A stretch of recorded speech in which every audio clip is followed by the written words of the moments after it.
Boa tarde, boa noite, bom dia, tudo bem com vocês? Espero que estejam de ficar para a glória de Deus. Os valores da cultura são rasos e subjetivos, mas o padrão moral das escrituras refere o caráter absoluto e imutável de Deus. Uma coisa é saber o que é correto, outra é fazê-lo de modo consistente. O Senhor Jesus nos chamou para sermos perfeitos, como perfeito é o nosso Pai Celestial. Mateus capítulo 5, versículo 48. Mas isso é inalcançável sem o poder do Espírito Santo que habita em nós.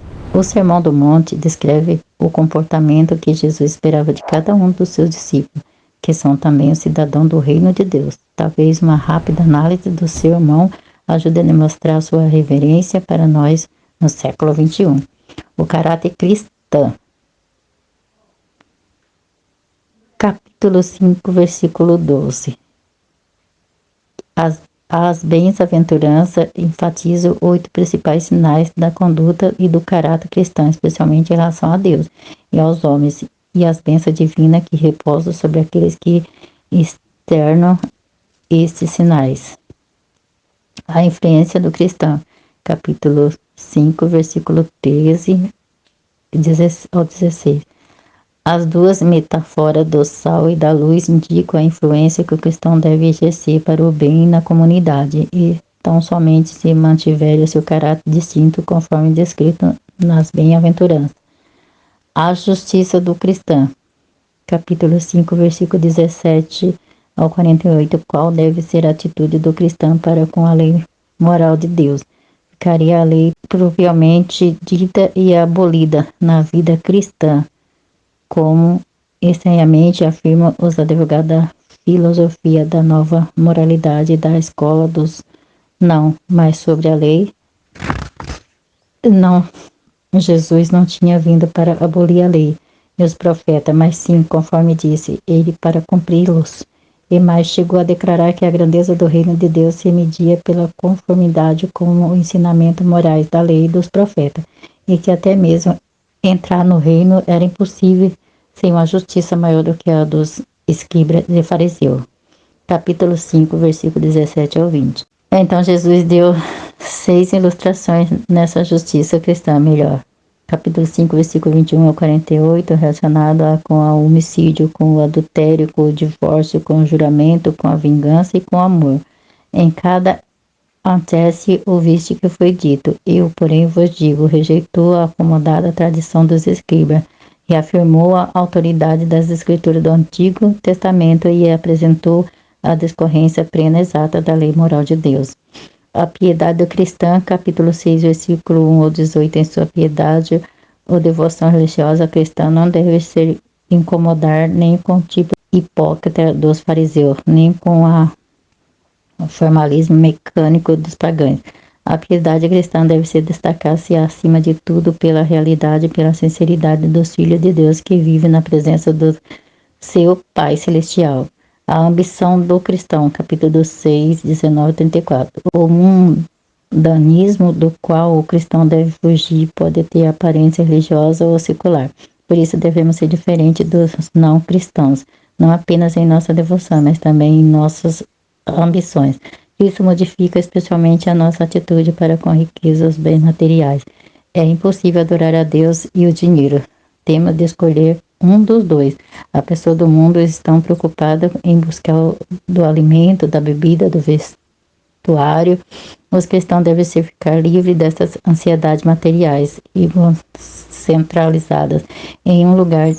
Deve se dedicar-se à expansão do governo e da justiça de Deus.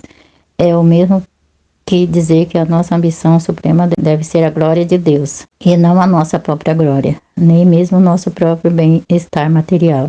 É uma questão de que buscamos em primeiro lugar o relacionamento do cristão. Capítulo 7, versículo 1 ao 20. Os cristãos estão presos em uma complexa teia de relacionamento, todos eles partindo do nosso relacionamento com Cristo. Quando não nos relacionamos devidamente com Cristo, nossos demais relacionamentos são todos afetados. Novos relacionamentos surgem e antigos se modificam. Assim não devemos julgar os nossos irmãos, mas servi-lo. Devemos também evitar oferecer o evangelho àqueles que decidimos e rejeitam. Devemos continuar orando ao nosso Pai Celestial e tomar cuidado com os falsos profetas que impedem que muita gente encontre a porta estreita e o caminho difícil. Uma dedicação cristã. Capítulo 7, versículo 21 e 27. O último item apresentado como todo no sermão relaciona-se com a autoridade do pregador. Não basta chamá-lo de Senhor ou ouvir os seus ensinamentos. Questão básica é nós somos sinceros nos que dizemos e se fazemos o que ouvimos. Nesse compromisso depende nosso destino eterno. Só quem obedece a Cristo como o Senhor é sábio, pois quem assim procede está edificando sua casa sobre a rocha e as tempestades da adversidade e do juízo não serão capazes de solapar. As multidões ficarão perplexas com a autoridade com que Jesus ensinava. No versículo 28 e 29, é uma autoridade a qualquer outro discípulo de Jesus de cada geração deve submeter-se à questão do senhorio de Cristo. É relevante hoje em dia, tanto com referência aos princípios como à aplicação prática. Da mesma maneira que a era quando originalmente Cristo pregou o Sermão do Monte. A bem-aventurança descreve o caráter equilibrado e diversificado do povo cristão.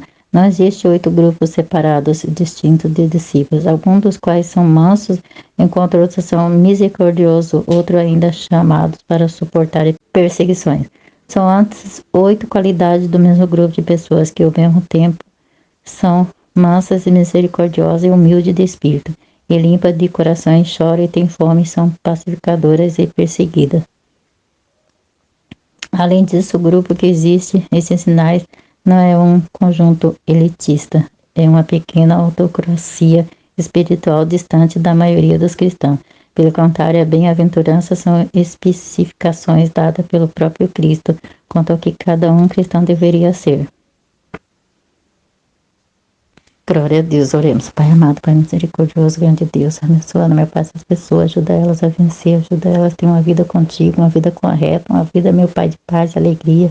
Pai Todo-Poderoso, nós precisamos, Senhor, meu Pai. Meu Pai, se pessoas, meu Pai, que o Senhor quer que nós sejamos, meu Pai, nós temos que ser, meu Pai, verdadeiros adoradores, que adora, Senhor, em verdade, Senhor Deus, meu Pai. Pai amado, o pecado, meu Pai, tem que ser um acidente na nossa vida, meu Pai. Ninguém tem que pecar liberadamente, Senhor.